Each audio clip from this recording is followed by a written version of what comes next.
నమస్తే. హిడ్మా సొంత గ్రామమైన పూవర్తికి మనం వచ్చాం. ఇప్పటివరకు చాలా వీడియోలు ఇక్కడ ఉన్నటువంటి పరిస్థితులు ఎట్లా ఉన్నాయి, ఏ రకంగా ఆ కుటుంబం ఉన్నది, ఆ తల్లి ఉన్నది, సో వాళ్ళ కుటుంబ సభ్యులు ఎవరెవరు, అక్కడున్న గ్రామం ఎట్లా ఉన్నది, ఇవన్నీ మనం మాట్లాడుతూ వచ్చాము. అయితే ఒక ఈ వీడియోలో నేను ఒక విషయాన్ని మీకు చెప్పాలనుకుంటున్నాను. సో జనరల్గా ఈ రోడ్డు ఒకసారి చూడండి, కొత్తగా రోడ్డు వేస్తున్నారు. ఈ పూవర్తి అనే గ్రామం హిడ్మా గ్రామానికి వెళ్ళడానికి ఈ రోడ్డు వేస్తున్నారు. ఒక 10-11 కిలోమీటర్ల దూరం ఉన్నటువంటి రోడ్డు ఇది. ఈ రోడ్డు ఎక్కడి నుంచి వస్తుందంటే ఆవపల్లి, బన్సువాడ, బన్సుగూడ ఇంకొక ఊరు. అక్కడి నుంచి మనం తిమ్మాపూర్ నుంచి లెఫ్ట్ తీసుకుంటే, అక్కడి నుంచి రైట్ తీసుకుంటే స్ట్రేట్గా పూవర్తి అనే గ్రామానికి వెళ్తుంది. సో ఈ పూవర్తి అనే గ్రామం కింద 7-8 గూడాలు ఉంటాయి. గూడెం అంటే ఒక గూడానికి 10 ఇండ్లు 15 ఇండ్లు అట్లుంటాయి. సో వాటిని పారలు అంటారు. ఇప్పుడు మనం హిడ్మా తల్లి ఉన్నది ఓయుపార అంటాం మనం, ఓయుపార. సో అట్లా 7-8 పారలు, 7-8 గూడాలు ఉన్నాయన్నమాట. అయితే ఇక్కడ నేను ఇంట్రెస్టింగ్ పాయింట్ ఏం మీకు చెప్పదలుచుకున్నానంటే, మీరు ఒకసారి ఈ రోడ్డు కంకర చూడండి. ఈ రోడ్డు కంకర మీరు గమనించండి. మీరు కూడా చాలామంది గ్రామాల్లో, మండలాల్లో, అంటే పట్టణాల్లో ఉన్న ప్రజలకి అర్థమవుతుంది. ఇంత ఇంత ఇంత పెద్ద రోడ్డు చూడండి. ఇది చాలా చాలా బలంగా, చాలా స్టాండర్డ్గా ఈ రోడ్డు నిర్మాణం జరుగుతున్నది. మరి ఇంత రోడ్ నిర్మాణం ఎందుకు? ఇప్పుడు మనం గ్రామాల్లో మనం కూడా విలేజెస్ నుంచి వచ్చినాం కదా. ఇందులో 3వ వంతు కంకరతోని రోడ్డు వేస్తారు మన దగ్గర.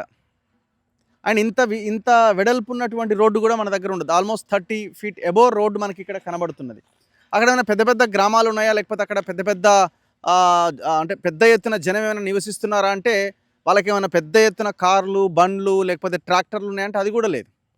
అంటే ఈ జనానికి ఇది ఒక రకంగా చెప్పాలంటే పెద్దగా అవసరం లేనటువంటి రోడ్డు ఇది.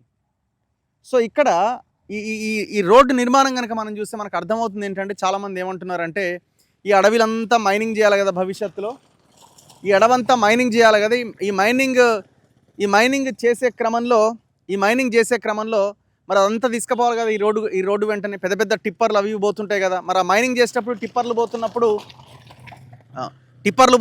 ఎట్లా మరి ఈ రోడ్డు నిలబడుతుంది? సో అందుకే ఇంత బలీయమైన, ఇంత స్టాండర్డ్ రోడ్డుని వేస్తున్నారు అన్నది ఒక వాదన ఇక్కడ వినబడుతున్నది. అయి ఉండొచ్చు.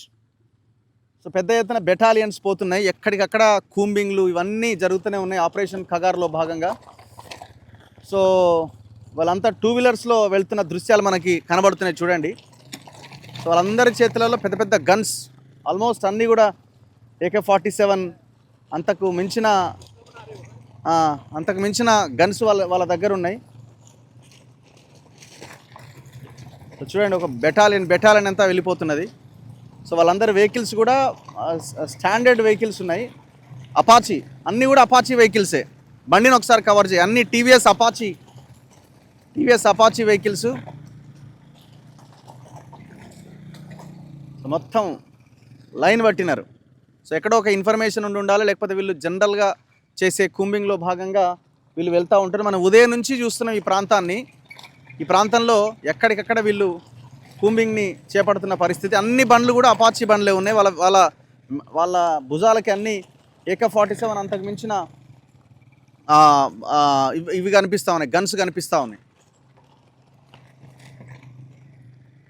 సో ఇది నేను ఈ రోడ్డు కోసం నేను ఈ వీడియో చేయాలనుకున్నాను. ఒక్కొక్క రాయి చూడండి, కంకర ఒక్కొక్కటి ఇంత కంకరతోని ఈ రోడ్డు చాలా స్ట్రాంగ్ చేస్తాం. మరి దేనికోసం?